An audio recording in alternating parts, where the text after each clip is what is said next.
Welcome to part 2 of this story, everyone. She couldn't sleep. She had tried. She had changed out of the burgundy dress, washed her face, climbed into the most beautiful bed she'd ever been in. She turned onto her side, then her back, then the other side. She thought about the hallway, the way he had placed his hand against the wall beside her head, not touching her, just there, just close, and leaned into her ear like he had all the time in the world and no intention of wasting any of it. She thought about his voice when he said stop pretending, low and unhurried, like he was simply stating something he'd known for a while and had finally decided to say out loud. She had never looked away first before. She pressed both hands over her face in the dark. She was not supposed to feel like this about her boss. She was not supposed to sit on a hallway floor in Monaco and lose the ability to breathe properly over a man who hadn't even touched her. She had a career. She had spent years working toward exactly the kind of position she now had. She was not going to let Stefan Park Lee and his jaw and his voice that unravel everything she'd built. She was absolutely not going to do that. She lay there in the dark and thought about him for another hour. Down the hall, Stefan was not sleeping either. He was stretched out on top of the bed, one arm behind his head, looking at the ceiling with the particular stillness of a man who was working something through and refusing to rush it. He had almost kissed her. He had been 2 inches from doing it, and he had stopped, stepped back, walked away, because the last thing he was going to do was take something from her that she hadn't decided to give yet. He wanted her to decide. He could wait. He was good at waiting. He pressed his jaw against his shoulder and exhaled slowly into the dark. He had been thinking about her since the morning she walked into that conference room with coffee on her blouse and fire in her eyes, and absolutely no idea who he was. He had been thinking about her every day since. He was not going to rush this. But Monaco was ending tomorrow, and New York was waiting, and he had no intention of going back to the way things were. The villa was quiet at 3 in the morning. Aria gave up somewhere around the 2-hour mark. She pulled on her robe, stepped out of her room, and walked toward the balcony at the end of the hall, the wide one she'd noticed earlier, the one that faced the water. She needed air. She needed to stand somewhere open and breathe and stop thinking. She pushed the balcony door open. The Mediterranean was black and infinite below her, lit by nothing but starlight and the distant glow of the harbor. She gripped the railing and tilted her face up and breathed. She heard the door behind her. She turned. Stefan stopped in the doorway. He looked as awake as she felt, which meant neither of them had been sleeping, which she was not going to examine right now. He looked at her for a moment without saying anything. Then he stepped out onto the balcony. They stood side by side at the railing. The sea moved far below. Neither of them spoke. The silence between them had a different weight to it now, not the careful professional silence of the office, not the charged silence of the kitchen the night before. Something quieter, something that had stopped performing. "Couldn't sleep," she said, not a question. "No," he looked out at the water. "You." "No." He nodded once, looked at the sea. She looked at the sea. The breeze came off the water, and she felt it move across her face. And she thought, not for the first time tonight, that Monaco was a beautiful and entirely unreasonable place to be standing at 3 in the morning with this man. She turned to say something safe, something that would put appropriate distance back between them, and he turned at exactly the same moment. And they were close.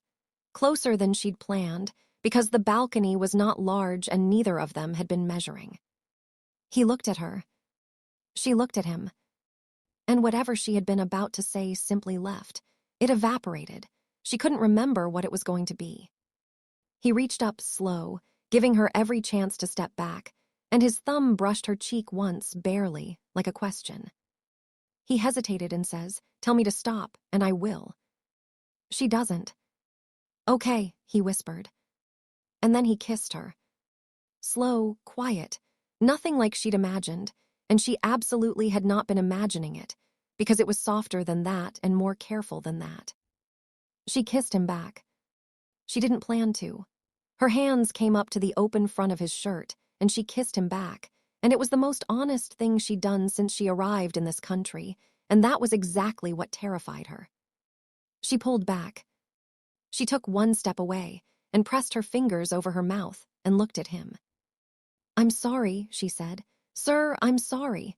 Her voice came out strange, too small. "I shouldn't, that was." She turned and walked back inside before she could say anything else she didn't know how to take back. She heard him in the hallway. She was already in her room with the door closed, her back against it, both hands pressed flat against the wood behind her. Her heart was going so fast she could feel it in her throat. "Aria," his voice on the other side of the door, low, steady. "Are you all right?" She didn't answer. She couldn't find the right words, and all the wrong ones were right there. A pause, long enough that she thought he'd gone. "Aria." Still nothing from her. She heard him stay, just stay, and somehow that was worse than if he'd left. Like he was standing there on the other side of her door deciding something, like he was giving her time. After a minute, maybe two, she heard him move. Footsteps quiet back down the hall. His door opened and closed. She slid down her own door until she was sitting on the floor again, knees pulled up, robe wrapped around her, and pressed her forehead to her knees. Monaco, she thought. She had to survive one more morning of Monaco, and then she could get on a plane and put an ocean between herself and everything that had just happened on that balcony. She could do that. She was going to be fine. She was not fine. She came down to the kitchen the next morning, and he was there.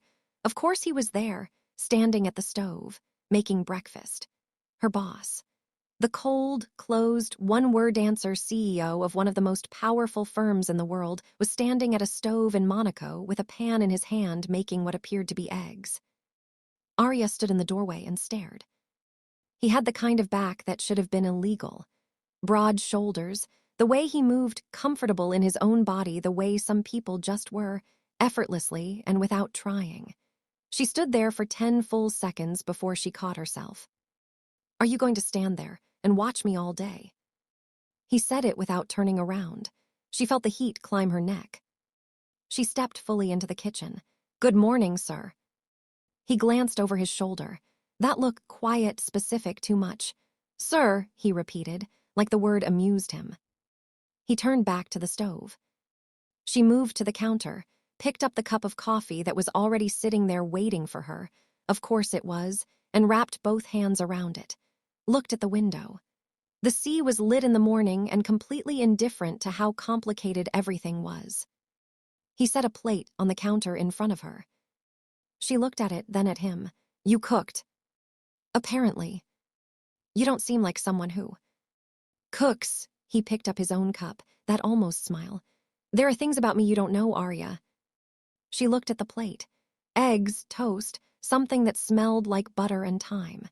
She had not expected this from the man who gave her one-word responses for 2 weeks straight. She picked up her cutlery. He leaned against the counter and watched her eat, and she could feel his eyes, and she could feel the balcony between them. She set down her spoon. "Last night happened," she said, steady, deliberate. "But it won't happen again." She picked up her coffee.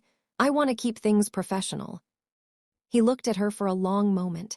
His expression didn't change much, but she caught it, a flicker of something behind those dark eyes. Not hurt exactly. Something quieter and more careful than that. He nodded once. "All right," he said. She nodded back, picked up her spoon, put it down again, picked up her coffee. Neither of them spoke for the rest of the morning. The flight back to New York was silent. Not the charged silence of the flight to Monaco, the new country, what is happening, whiskey and looking silence. This was different. Flatter. Aria sat across the aisle with her tablet open and stared at the same report for 40 minutes without reading a single word. Stefan had his laptop open. She didn't look at him. She could feel him, that was the problem, she could always feel him, but she didn't look. When the jet touched down and the city rose up around them, gray and familiar and nothing like Monaco, Aria felt something release in her chest. Home. Her apartment, her own bed, her own life. She could reset.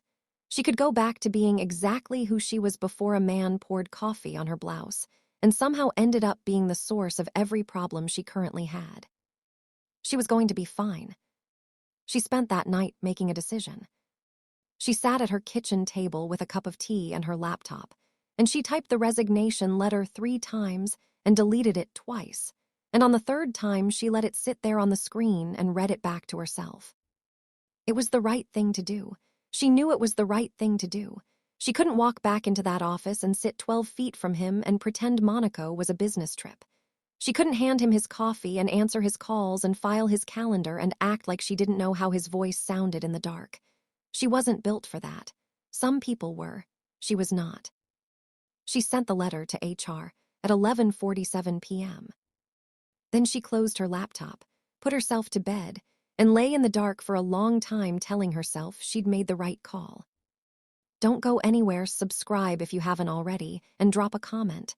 Do you think Aria made the right decision, or did she just make the biggest mistake of her life? Because Stefan Park Lee is about to find out. Like this video, we're just getting started.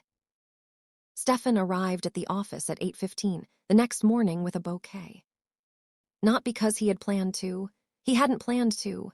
He had walked past the florist on the corner, the one he walked past every morning without stopping, and this morning he had stopped. He didn't examine why. He bought them. He stepped off the elevator and turned toward her desk. It was empty. He stopped. Her desk was clean.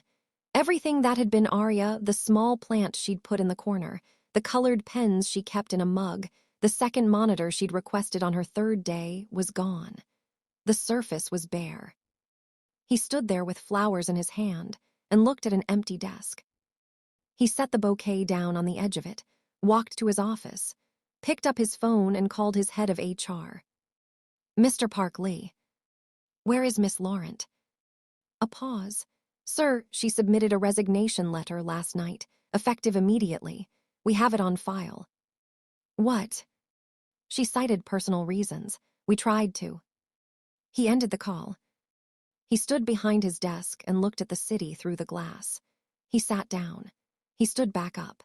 He went to his board meeting at 10 and sat at the head of the table and contributed almost nothing because all he could think about was that empty desk and the resignation letter, and I want to keep things professional, and the way she'd looked standing on that balcony in the dark. He reached for his phone 3 times during the meeting. He called her after. It went to voicemail. He called again. Voicemail. He typed a message, sent it, watched it sit there unread. He put his phone face down on the desk and pressed his knuckles against his mouth and sat very still. She had blocked him. Aria was at home in her pajamas, eating cereal and watching something she couldn't concentrate on and telling herself this was fine. This was peace. This was exactly what she needed. She was sad. She knew she was sad. She had loved that job, the actual work of it, the pace of it, the way she'd been good at it, and she had walked away from it because of a man, and that annoyed her more than almost anything. But she also knew herself, and she knew that staying would have been worse. Her birthday was in 4 days. She was going to throw herself a party, see her friends, put on a dress, eat cake, and remind herself that her life was full and good and Stefan Park Lee was simply a chapter she had closed. She was going to be fine. Her birthday arrived on a Saturday. She wore a dress she loved. It was fitted in a way that made her feel like herself again, and her apartment was full of her favorite people. Music, laughter. Someone had brought a cake with gold foil on it, and Aria stood in the middle of it all and felt something soften in her chest. This was her life. This was good. This was enough. She was mid-conversation with her friend Jade, laughing about something, when Jade's eyes moved over her shoulder and went slightly wide. Aria, Jade's voice had shifted, low and careful. Is that not your boss? Aria turned around. Stefan Park Lee was standing in the entrance to her apartment. He was wearing a white Crips shirt, effortlessly put together the way he always was, and he was holding a gift bag and a bouquet of white flowers, and he was looking directly at her with those dark, quiet eyes. Every conversation in the apartment did not stop exactly, but it adjusted. People noticed. Of course they noticed. Stefan Park Lee had an energy that rearranged a room without asking. Aria stood completely still. How did he find her? She had not given him her address. She had blocked his number. She had resigned. He was not supposed to be here. He walked toward her, unhurried, like he had every right to be in her living room on her birthday with white flowers in his hand. He stopped in front of her. "You disappeared," he said.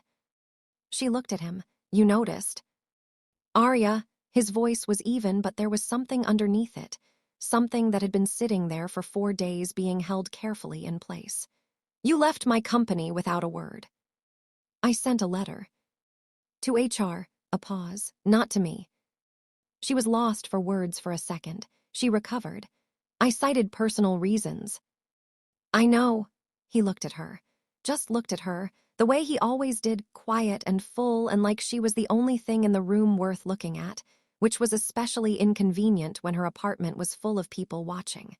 He reached out and gently raised her chin with 2 fingers. "You don't seem very happy to see me," he said. She scoffed, stepped back from his hand. "I'm still deciding." Something crossed his face, the almost smile. "Fair enough." He held out the gift bag.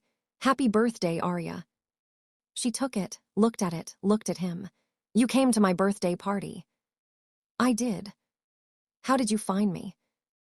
"HR gave me your address," he said. She shook her head. She turned to her friends, several of whom were watching with absolutely zero subtlety, and said, "Give me a minute," and walked to the hallway with her gift bag and her composure and shut the bathroom door behind her. 3 seconds later, a knock. "Aria, open the door, it's Jade. Open the door right now." Aria opened it. Jade slipped in, closed it, and turned to face her with both hands pressed together. "Okay," Jade said. "First of all, who is that man?"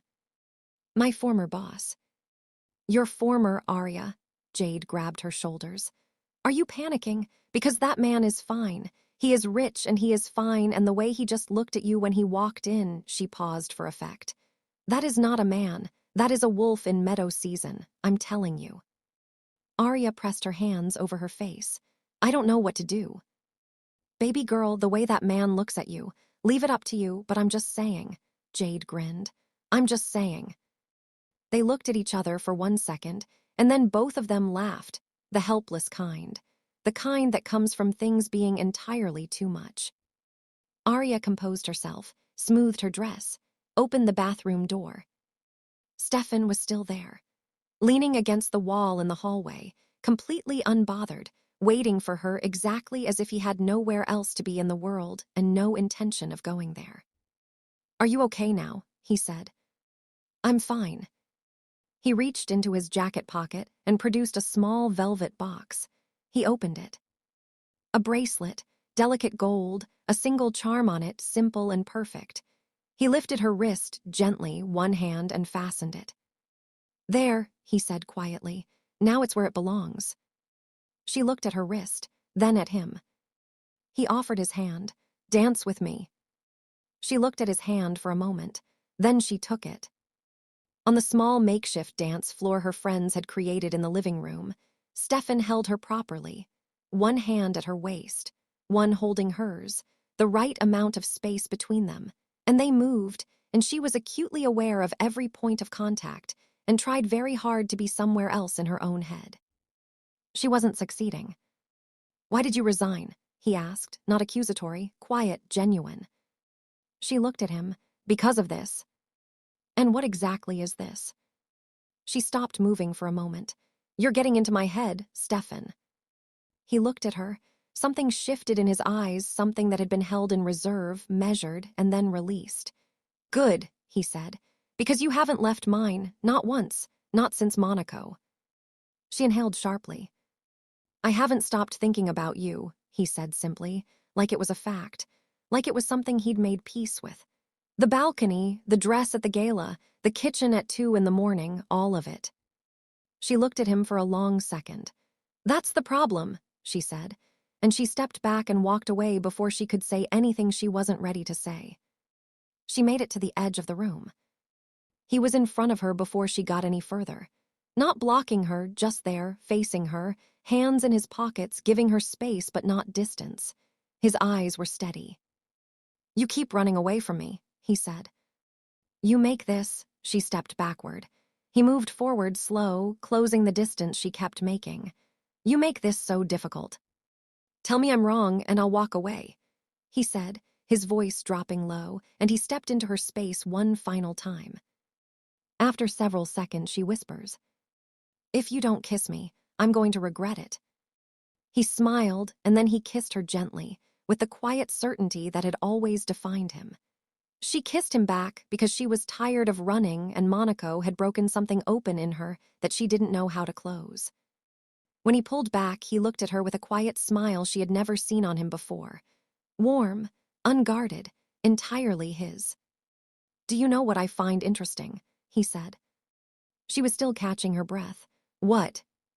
"You only panic after you stop pretending." She stared at him. "Have dinner with me tomorrow," he said. She blinked. "I'll think about it." "I'd love for you to come." He leaned forward and pressed his lips briefly to her cheek. "Enjoy your birthday, Aria." He held her gaze for one more second. Then he turned and walked out. The room was absolutely not silent. There were people everywhere, but it felt like it was. Jade appeared at her elbow. "I'm going to need you to breathe," Jade said. "I'm breathing." "You are not breathing." "Wait, what? Oh my God, did Stefan just bash her birthday party and brought her a gift?" I'm smiling from ear to ear. She got ready the next evening in a dress she actually agonized over. She looked at herself in the mirror and told herself she was going to this dinner as a grown woman who had made a deliberate decision, not because she couldn't help it, as a choice. She arrived at the restaurant. Stefan was already there. Of course he was. He stood when he saw her, and the look that crossed his face, just for a second before he pulled it back, made her glad she'd worn the ivory. "You came," he said. She sat down across from him. "You're very difficult to ignore." He smiled, picked up his menu, then set it down again. "I'm leaving for Paris on Thursday," he said. 4 days. She looked at him. "Safe flight." "You're coming with me." She put down her own menu. "I don't work for you anymore." He looked at her across the table. His eyes dropped to her hand, the one resting on the tablecloth, and he reached over and touched her fingers. Barely. Just his fingertips against hers, light and deliberate. "I think you want to say yes," he said. She paused. "You're always this confident." "Only when I know I'm right." She laughed, a real one, surprised out of her, and shook her head. "You're insane." He leaned back in his chair, completely at ease, and looked at her with those dark eyes that saw entirely too much. "And yet," he said, "you're still thinking about it." She felt it move through her, something warm and inconvenient. He watched her face, that quiet, unhurried attention he'd been giving her from the very beginning, and said, "You know what your problem is." "Tell me," she said. "You look innocent," he said, with that slow, private smile she was starting to think might be the most dangerous thing about him, "while you're causing absolute chaos." She looked at him across the candlelit table, gold bracelet on her wrist, ivory dress, Paris on Thursday, and she thought about the coffee shop, and the conference room, and Monaco at 2 in the morning, and the balcony, and the dance floor last night, and the way he was looking at her right now like she was the single most interesting thing he had found in a very long time. She picked up her menu. "Tell me about Paris," she said. And the smile that crossed Stefan Park Lee's face was the most unguarded thing she had ever seen on him. If you made it to the very end of this episode, you are officially one of us, and I need you to leave a comment right now. Are they going to Paris? Is Aria going to say yes? And do you think Stefan Park Lee knows exactly what he's doing, or is he just as gone as she is? Subscribe to Afro K Confessions so you don't miss episode 3, because Paris is going to change everything.